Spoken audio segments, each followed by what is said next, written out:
Welcome back to The Explainer. Today, we're jumping right into Rise of the Anti-Magic Hero, Trials of the Knights. Let's get straight into it. So think about this. How does a kid with absolutely zero magic actually survive in a kingdom ruled entirely by elite mages? Well, the answer is pretty much just pure, unadulterated grit. I mean, look at our protagonist Asta's daily routine. Every single morning, way before anyone else is even awake, he's out there screaming at the sky, relentlessly swinging that massive anti-magic sword until his arms literally go numb. He doesn't have a single drop of mana to fall back on, right? So his physical endurance, his sweat, that basically becomes his magic. And you know, it's not just Asta putting in the sweat. This relentless drive is actually infectious. It's spreading across his entire squad, the Black Bulls. Noelle is out there practicing her water magic day and night, absolutely determined to shake off that failure label her royal family slapped on her. Magna is secretly totally amazed by Asta's rapid progress, even though he's constantly playing the tough older brother act. And Gosh? Well, Gosh is still complaining about missing his little sister Marie because, hey, some things never change. The point here is that even though the Black Bulls have this reputation as the Clover Kingdom's most chaotic, misbehaving squad, this non-stop training and the recent string of successful missions are slowly but surely chipping away at that terrible image. But they're going to need every ounce of that training because a massive new threat is stepping onto the board, the Eye of the Midnight Sun. The real story truly kicks into gear during what should have been a standard, run-of-the-mill rescue mission in a mist-covered village where people are just mysteriously vanishing. Asta's squad rolls in, finds the villagers trapped inside these crazy illusions, and uncovers this terrifying, highly organized syndicate. And what makes these guys so uniquely dangerous, the big takeaway here you should definitely keep in mind, is their intense, burning hatred for the Clover Kingdom, paired with this really dangerous knowledge of the ancient past that literally no one else seems to possess. As this massive threat emerges, we get this really fascinating contrast between our main guys. On one side, you have Asta's gritty, grinding progress. He is literally out there hacking through reality-twisting spells and illusions with a heavy chunk of metal and pure anti-magic brawling.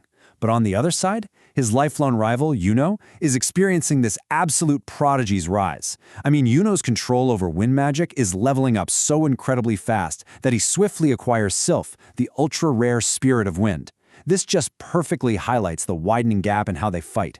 Spirit magic marks Yuno as the elite of the elites, while Asta is relying entirely on sheer muscle and sweat just to stay in the race. Actually, scratch that. Asta might have way more hidden power than even he realizes. During these frantic, high-stakes fights against these new enemies, Asta starts noticing something pretty unsettling. He feels this dark, ancient presence pulsing deep within his anti-magic sword. He doesn't know what it is yet, obviously. But this weird pulse during combat is a massive hint at a much older, dangerous secret deeply tied to his anti-magic. It's such a fantastic hook, right? It tells us right away that this weapon is so much more than just a really heavy piece of metal. So keep that ominous mystery in the back of your mind for a second, because meanwhile the squad gets formally summoned to the royal capital for the annual Magic Night Festival. And their ultimate goal? It all boils down to one number, number 1.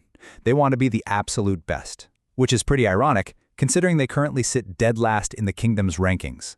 They're the misfits, the outcasts, and at this grand, flashy festival, all the other elite squad captains are pretty much laughing right in their faces.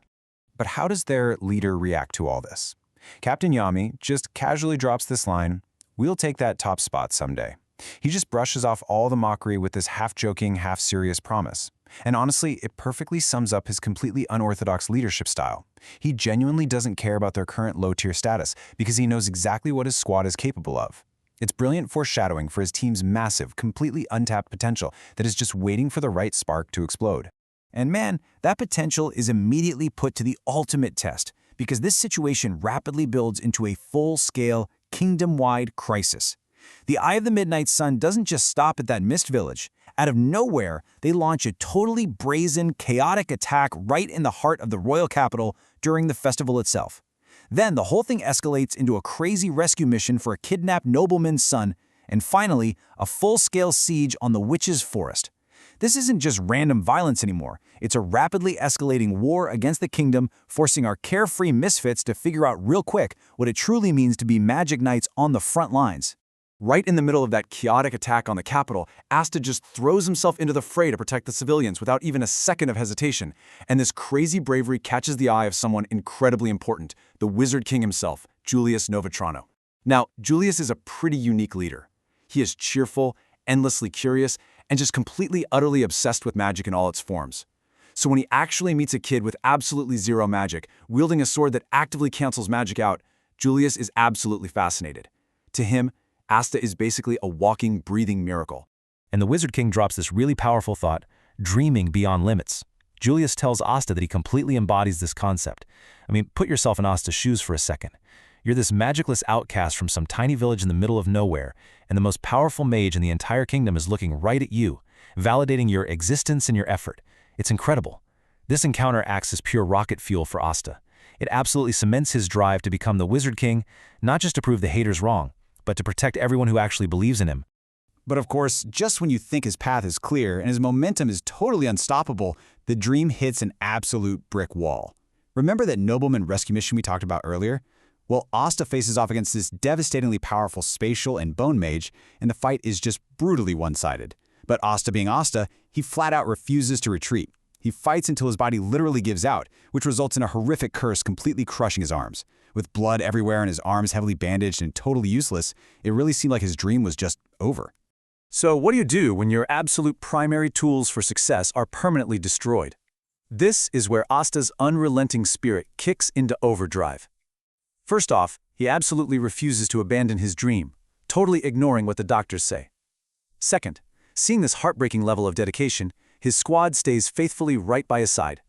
Third, and this is where his terrifyingly optimistic drive really shines, he starts training relentlessly using his legs and his teeth. Seriously, he literally won't stop moving or fighting for his goal.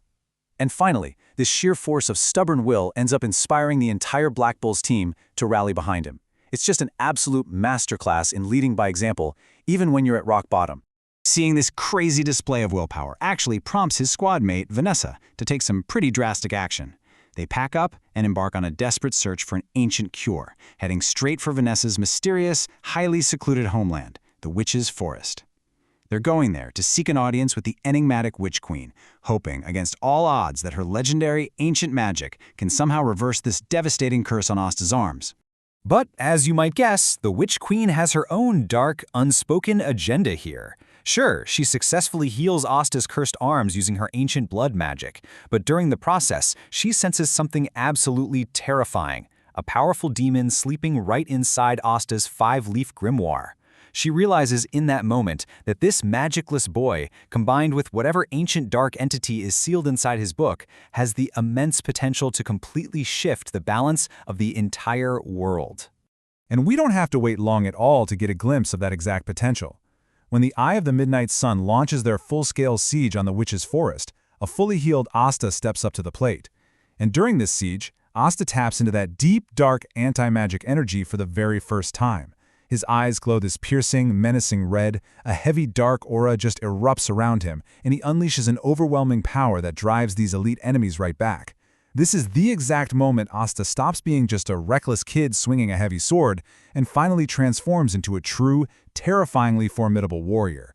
But hey, while the Clover Kingdom is busy celebrating their young hero's victories and Asta's incredible recovery, a much darker reality is quietly unfolding behind the scenes. The Eye of the Midnight Sun hasn't just been causing random chaos for the fun of it. No, they are methodically collecting ancient magic stones. Every single attack we tracked earlier, they were all calculated. Deliberate steps toward a catastrophic world-shaking purpose that is still deeply, deeply shrouded in mystery. Yet, totally unaware of this massive storm gathering on the horizon, our heroes take a brief, well-deserved breather. Standing on the balcony of the Black Bull's base, with the night wind blowing, Asta looks at Noelle and makes this bold, unforgettable declaration. I'll surpass every limit I have until I do. It's this quiet, reflective, but immensely powerful affirmation of his relentless path to becoming the Wizard King, literally no matter what stands in his way. Which leaves us with one massive, lingering question. As the villains gather their ultimate power and stockpile these magic stones, how long can sheer willpower really hold off a world-shaking magic storm? When the Eye of the Midnight Sun finally unleashes their true, devastating plan, is Asta's grit, his unbreakable spirit, and his newly awakened, terrifying anti-magic truly going to be enough to save the world? It's a thought that completely reframes everything we've seen so far. Thank you so much for joining me on this explainer, and I'll leave you to ponder that impending storm.